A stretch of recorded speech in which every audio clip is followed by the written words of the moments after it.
Welcome back to the Halfarsed Heresy. After a huge response on my proof of concept to see if we could get a LED light to glow for the plasma reactors, I've decided to do a how-to video on how I'm going to do it. I've only just done the practice, so this will be going through step by step as I do it all.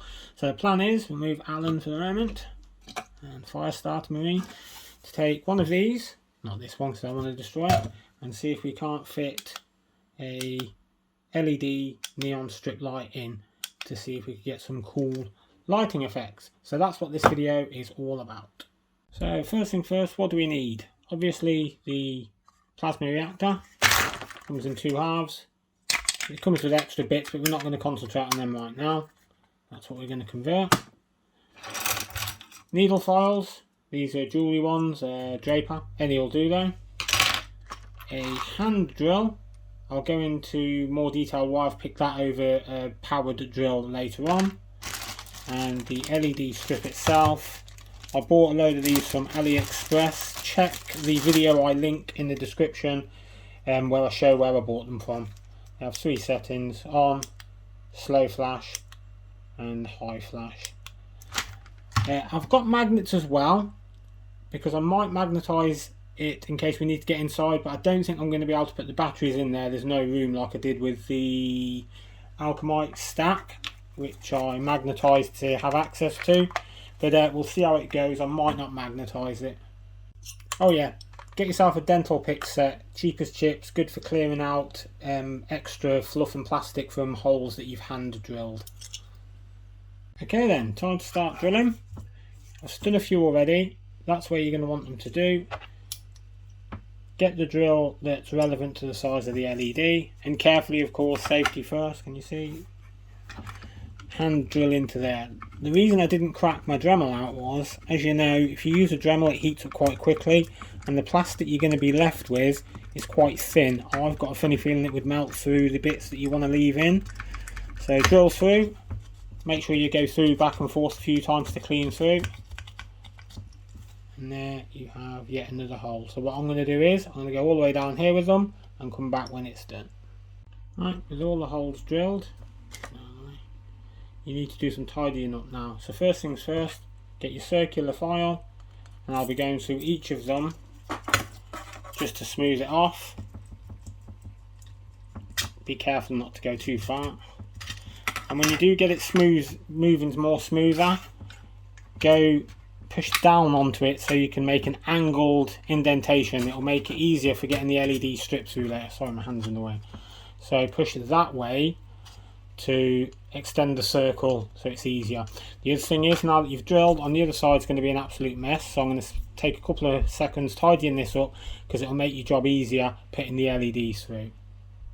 And there we have the holes tidied up. I'm not going to lie to you, that wasn't a quick job, took a good 20 minutes to make sure that they were all neat, and I had to take care not to go through the individual gaps, because I do think if you used a Dremel or a motorised one, unless you're very careful, I think the heat would melt through that. So by hand is the best way to do it, I think. If you don't want to do that, that's fine as well, but the tidy up time took about 20 minutes. Go both ways to make the passage easier for the wire. I mean, I haven't even prepped the wire yet, so I went both ways with the file. That way, all the way down, that way as well, all the way back up, and trimmed off all the flash.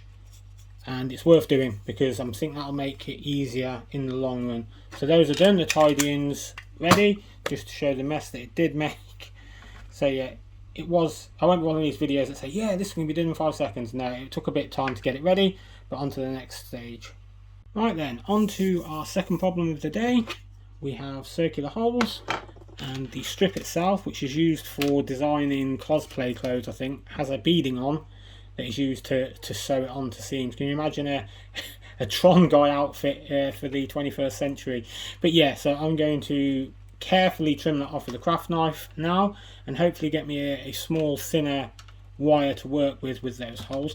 If anyone knows, or even knows if you can get that without the beading, let us know in the comments, because it'd be better to buy it without it and not have to trim it down, but I couldn't find one. Again, as I already said, I'll link the video one of my early videos where I get this one, but it's AliExpress. Just search neon LED strips. They're everywhere. You can get them from eBay. A bit more expensive, but it's up to you where you source them. But yeah, if someone knows how to get the thin one, let us know.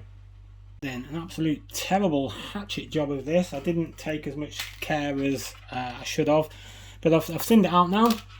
There's a few bits that are thicker than others, but the majority of it's done, and I'm going to get it through there. Unfortunately, where is it?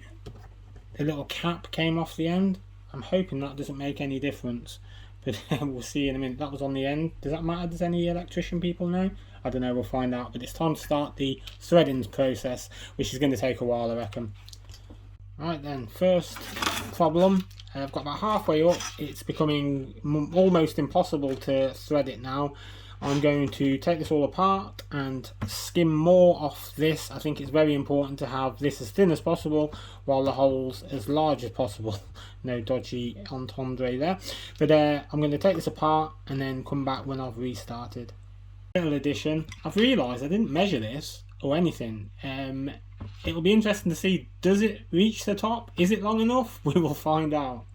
Top tip, when it comes to trimming off the edge of your lights, do it really carefully the first time. It is a chore to be finding all these really thin bits without going through the wire.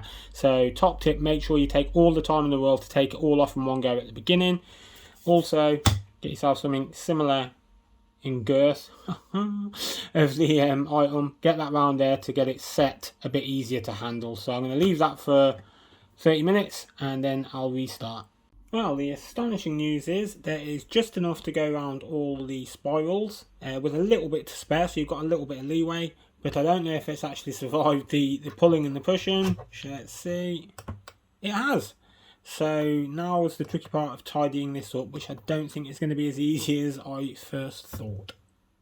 Well, here we have it. After a lot of fettling and bodging, pulling and pushing, I've managed to get the LED in.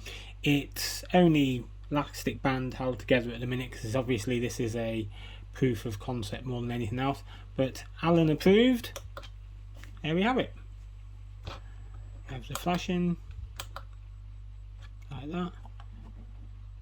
So it works. This is going to be a part 1 video because much like some of my other ones, this is just showing that it could work. I already think there's a few better things I could have done, so it's a win overall. I think it works, does what it says on the tin. Could do a bit tighter, a few more tweaks to the process, but there you have. So anyone that was interested in doing it, follow this guide. Shout out to the Facebook pages below as always, especially the one about kit bashing, got me back into doing things like this. And yeah, like, share, subscribe. I might even give this away, this one. Start from fresh. Maybe if I get 500 subscribers or something, I don't know, and I'll give a giveaway for just as it is there and start again. So thanks for watching. Laters.